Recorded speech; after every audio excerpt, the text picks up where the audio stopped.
কেন কেউ কথা রাখিনি? স্বাধীনতার মহান দিবসে লেখা একটি অকবিতা। সন্নিপাত সময়ের ফেরে কোনো এক কাকতাল চৈতালি রাতে স্বাধীনতার মহান দিবসে জন্ম নিল আমার দ্বিতীয় সন্তান।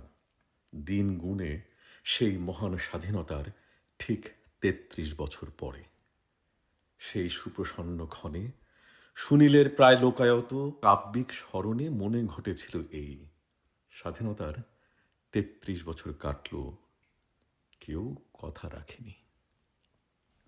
যেন কারো কথা রাখার কথা ছিল।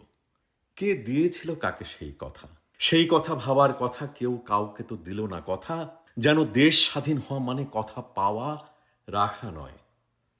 যেন দেশ স্বাধীন হওয়া মানে হলো অনুযোগ, অভিযোগ, ক্ষোভ, ক্রোধ, উন্মত্ততা, নিষ্ঠুরতা, পৈশাচিকতা, এই সবের বিভিন্ন স্তরে বিভিন্ন আমাদের চলাচল, উপর নিচ, নিচ উপর, আর এক এক স্তরে অবোধ অপরিজ্ঞাত বসে অন্য স্তরের অন্যান্যদের প্রতি আমাদের অন্যায় ন্যায় জিঘাংসার বিষোদ্গার।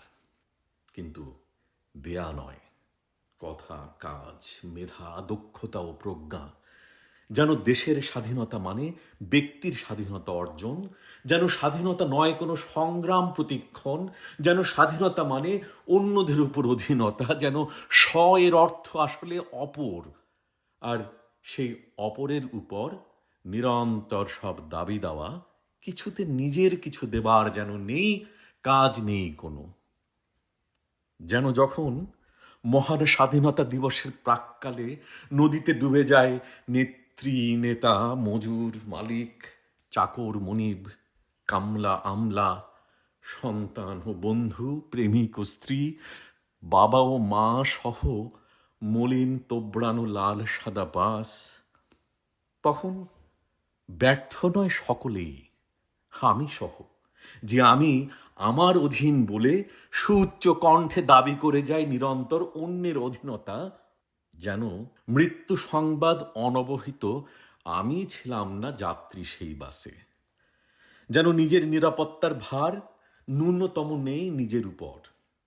যেন কর্মতস্কর অবহেলাকারী চালক ছিলাম না চালিকার সম্মুখ আসনে।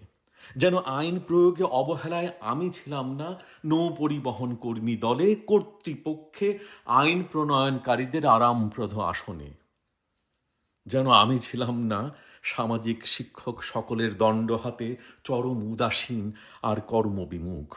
যেন আমিও ছিলাম না সমস্ত অন্যায়ে আমির বাইরে অন্যদের ছিদ্রানুসন্ধানে অতি ব্যস্ত নিরন্তর। আর অতঃপর লঘু হতে লঘুতর জবাবদিহিতার সামাজিক মাধ্যমে আমিও ফেটে পড়িনি স্বাধীন আমার অন্যের জবাবদিহিতার নিষ্ফল নিরর্থক দাবিতে, কণ্ঠবিদারী দায়িত্বহীন ন্যায় চিৎকারে।